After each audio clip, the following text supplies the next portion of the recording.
আসসালামু আলাইকুম অ্যান্ড ঈদ মুবারক। আজকে ঈদের সকাল। সো একদম সুন্দর করে রেডি হয়ে গেছি মনের মাধুর্য মিশায়ে সাজুগুজু করে। আর আমার খুব পছন্দের একটা ড্রেস হয়েছে এবার ঈদে। মানে ঈদের ড্রেস যদি খুব পছন্দ মতো না হয় তাহলে কিন্তু ঈদটা একেবারেই মাটি, তাই না? তো ঈদের ড্রেসটা কিনেছি আমাদের টরন্টোর খুবই একটা ফেমাস পেজ ব্লসম বুটিক থেকে। আমরা যারা টরন্টোতে থাকি, স্কারবোরোতে থাকি বিশেষ করে তাদের কাছে এই অনলাইন পেজটা খুবই পরিচিত। তো আমি এখান থেকে আরও আগেও ড্রেস কিনে একদমই পাকিস্তানি অথেন্টিক পাকিস্তানি ড্রেস যেটাকে বলে। তো পাকিস্তানি ড্রেস পছন্দ করার পেছনে অনেকগুলো কারণ আছে। সেটা হচ্ছে যে যেটা কিনা আমাদের টরন্টোতে অ্যাভেলেবেল এবং ওদের কাপড়গুলো ভালো হয়, সব কিছুই আর কি।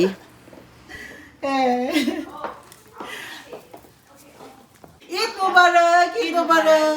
আমরা চলে আসছি হচ্ছে আলোপুর বাসায়। তো এই মেহেদিটা আলোপ লাগিয়ে দিছে আমাকে।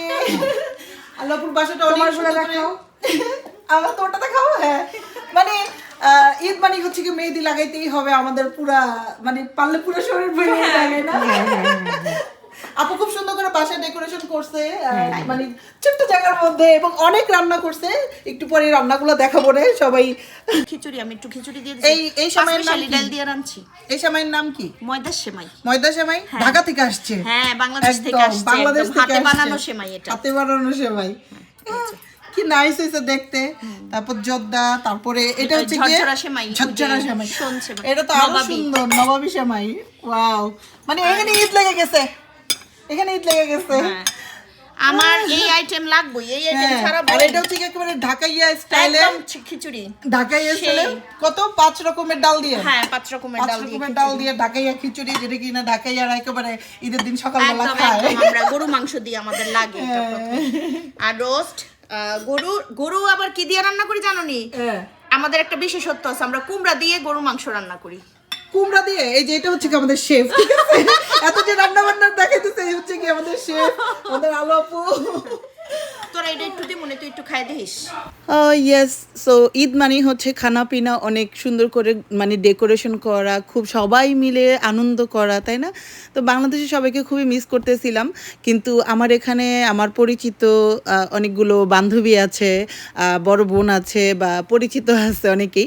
তো সবাই মাশাল্লাহ দিলে অনেক কিছু করছে, এবং আমি সবার সাথে খুব বেশি অ্যাটাচ দেখে খুব সুন্দর একটা সময় কাটাইতে পারছি। তো বিকেলের দিকে হচ্ছে গিয়ে চলে যাচ্ছিলাম দাওয়াত খেতে। ঈদের দাওয়াত খেতে যেতে খুবই মজা লাগে। তো সবাই আশেপাশে আমার আশেপাশে যারা আছে তাদের সাথে সবার সাথে দেখা করছি সকালবেলা বা দুপুরবেলা এরকম। তো রাত্রেবেলা হচ্ছে গিয়ে আমার আরেক বান্ধবীর বাসায় দাওয়াত ছিল। এটা খুবই ঈদের ভিতরে আরেকটা ভালো লাগা যোগ করছে, যেহেতু একটু দূরে কোথাও বেড়াইতে গেলে মজাই লাগে। ওয়েদার খারাপ ছিল তাই বাইরে অ্যাকচুয়ালি অত ঘোরাঘুরি করতে পারি নাই। ওয়েদার ভালো থাকলে বাইরে খুব সুন্দর করে ঘোরাঘুরি করা যায়। তো এই বান্ধবীটাও খুব সুন্দর করে বাসা ডেকোরেশন করছে, দেখতেই পাচ্ছেন। ভালোই লাগে, তাই না? আমি এবার আমার বাসাটা তো ডেকোরেশন করতে পারি নাই। ইনশাল্লাহ সামনের বার করব, একটা কারণ আছে, তো সেটাও পরে আমি আপনাদের সাথে শেয়ার করব। আর ওদের বাসায় যেয়ে খুব ভালো লাগছে যে সবার সাথে দেখা হয়েছে আবার ঈদের দিন, এবং যথারীতি ওরাও অনেক সুন্দর খাবার দাবারের ব্যবস্থা করছে, অনেক সুন্দর রান্না করছে, খুবই মজার ছিল। আলহামদুলিল্লাহ এত সুন্দর ঈদের দিন কাটছে অনেকটা দিন পরে, যদিও বাইরের ওয়েদারটা আরেকটু ভালো থাকলে ভালো লাগতো, এবং ভরপুর খানা পিনায়, তাই না? আপনাদের ঈদ কেমন কাটছে অবশ্যই বলবেন। আর ঈদ মানেই হচ্ছে গিয়ে অনেক অনেক সুখ নিয়ে আসে। সো আমাদের সামনের দিনগুলো সুন্দর হোক, সবার জন্য এই অনেক সুন্দর কামনা। সো ভালো থাকবেন সবাই, দেখা হবে অন্য কোনো ব্লগের। Thanks for watching and once again Eid Mobarak.